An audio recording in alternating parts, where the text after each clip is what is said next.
할렐루야. 사랑하는 대강의 가족 여러분, 오늘 하루도 하나님의 말씀과 동행하는 삶이 되길 소망합니다. 오늘 함께 나눌 하나님의 말씀은 마가복음 7장 32절에서 34절 말씀입니다. 사람들이 귀먹고 말 더듬는 자를 데리고 예수께 나와 안수하여 주시기를 간구하거늘 예수께서 그 사람을 따로 데리고 무리를 떠나사 손가락을 그의 양귀에 놓고 침을 뱉어 그의 혀에 손을 대시며 하늘 우러러 탄식하시며 그에게 이르시되 에바다 하시니 이는 열리라 하는 뜻이라. 아멘. 미국의 피바디 교육대학을 일으킨 이 피바디 선생님의 감동 깊은 일화가 하나 있습니다. 이 피바디 선생님이 젊었을 때 초등학교 2학년생을 담임하고 있었을 때의 일입니다. 하루는 교육계획에 따라 반 아이들과 함께 박물관을 견학하기로 계획했습니다. 이 피바디 선생님은 반 아이들에게 유물에 대해서 설명해 주기 위해서 미리 알아둬야 할 것을 정리하기 위해 사전 답사를 했습니다. 그때 그 박물관을 지키고 있던 수인은 하루 종일 안진뱅이로 돌아다니며 메모를 하고 있는 피바디 선생님이 정말 안진뱅이인 줄 알았습니다. 근데 나갈 때 보니까 벌떡 일어서서 걸어 나가는 것을 보고 깜짝 놀란 겁니다. 수인은 저는 선생님이 들어오실 때 안진뱅이인 줄 알았는데 지금 보니 성한 사람이었군요. 그런데 왜 그렇게 무릎으로 앉아서 돌아다니십니까? 그런 분은 처음 봅니다 하고 물었습니다. 그러자 선생님은 이렇게 대답했다고 합니다. 내일 저는 우리 반 아이들을 이곳에 데려와 유물을 구경시켜 주려고 하는데 우리 반 아이들은 키가 다 작습니다. 그래서 우리 반 아이들이 바라보는 시각에서 유물을 보았다가 아이들에게 설명해 주려고 그렇게 한 것입니다. 이것이 바로 눈높이 교육의 출발점입니다. 여러분, 그림을 벽에 붙여놓고 아이들과 같은 높이에서 한번 쳐다보십시오. 얼마나 그림이 다르게 보이는지 모릅니다. 그러니까 아이들을 가르치는 선생님이 좋은 분인가 하는 것은 그분이 얼마나 아이들의 입장에서 사물을 보고 가르치느냐에 달려 있습니다. 근데 우리는 이 피바디 선생님보다 더 먼저 계셨던 눈높이 선생님은 오늘 본문에서 만나게 됩니다. 바로 우리 주님이십니다. 예수님이 다시 갈릴리로 돌아오시자 사람들이 귀먹고 어눌한 사람을 데리고 와서 안수해 주시기를 부탁했는데 예수님이 이 사람에게 하신 일들을 살펴보면 왜 예수님이 원조 눈높이 선생님인가를 알 수 있습니다. 먼저는 그를 따로 데리고 나오셨습니다.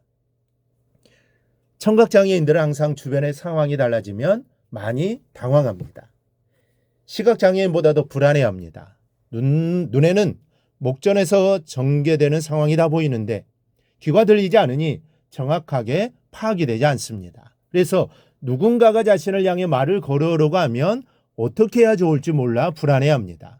그래서 예수님은 이 사람이 편안하게 예수님의 역사를 받아들일 수 있는 곳으로 따로 데려가셨습니다. 그의 입장이 되신 것이죠. 또 하나는 손가락을 그의 양귀에 넣으셨습니다. 청각장애인은 예수님의 음성이 들리지 않기에 예수님이 지금 무엇을 하려 하시는지 알지를 못합니다. 예수님이 양귀에 손가락을 넣으신 것은 예수님의 손가락에서 신비한 광선이 발사되어 막혔던 귀를 뚫기 위한 것이 아닙니다. 물론 예수님의 능력이 손가락을 통해서 역사하기도 하겠지만 사실 예수님은 말씀만 하셔도 죽은 사람을 일으킬 수 있는 분이십니다. 그렇다면 왜 양귀에 손가락을 넣으신 것일까요? 그 사람을 위한 배려입니다. 지금 내가 너의 막힌 귀에 무엇인가를 하고 싶다라는 의사를 그에게 표시하고 계신 겁니다. 그동안 막힌 귀를 가지고 살았으니 얼마나 답답했겠느냐라고 말씀하시고 계신 겁니다. 역시 우리 주님은 눈높이 선생님이십니다. 또 하나 침을 뱉어 그의 혀에 대셨습니다. 어떤 이들은 감히 예수님의 이런 모습을 불결하게 생각하는 사람들이 있습니다. 왜 하필이면 침을 뱉어 다른 것도 아닌 혀에 갖다 대느냐는 겁니다. 또 어떤 이들은 예수님의 침에 신비한 능력이 담겨 있는 것으로 생각하기도 합니다. 그런데 왜 예수님은 귀머거리의 혀에 침을 뱉은 손을 대주신 것일까요? 그 이유는 간단합니다.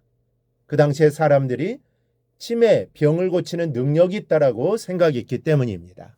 이 사람도 그 정도 일반적인 지식은 가지고 있었을 겁니다. 그래서 예수님께서 침을 뱉어 혀에 대해 주실 때 아, 예수님이 나를 고쳐주시려 하시는구나 하는 것을 알게 되었을 겁니다. 예수님의 침이 신비한 약효를 가지고 있었기 때문이 아닙니다. 지금 내가 너를 고쳐주려고 한다라는 뜻을 전달하고자 하신 것입니다. 끝으로 예수님은 하늘을 우러러 탄식하셨습니다. 예수님이 하늘을 우러러 보실 때 이 사람도 함께 하늘을 우러러 보았을 겁니다. 그리고 나를 고치는 능력이 위로부터 오는구나 하는 것을 알았을 겁니다. 그리고 예수님께서 에바다 하고 외쳤을 때 그 음성이 놀라운 힘으로 강하게 자신의 깃전을 때리는 것을 느꼈을 겁니다. 그 순간 그에게는 열렸습니다.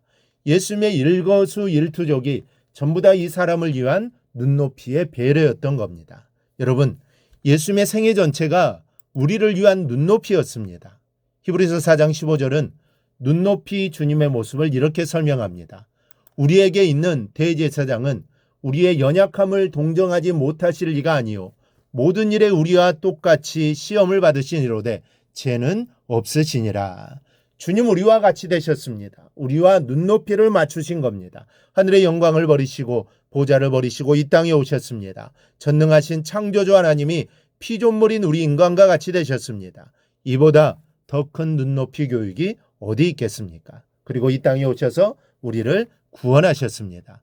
죄가 없는 분이시지만 우리의 죄를 지고 죽으시고 부활하셔서 우리를 구원하셨습니다. 그러므로 우리 모두 주님을 의지하십시다.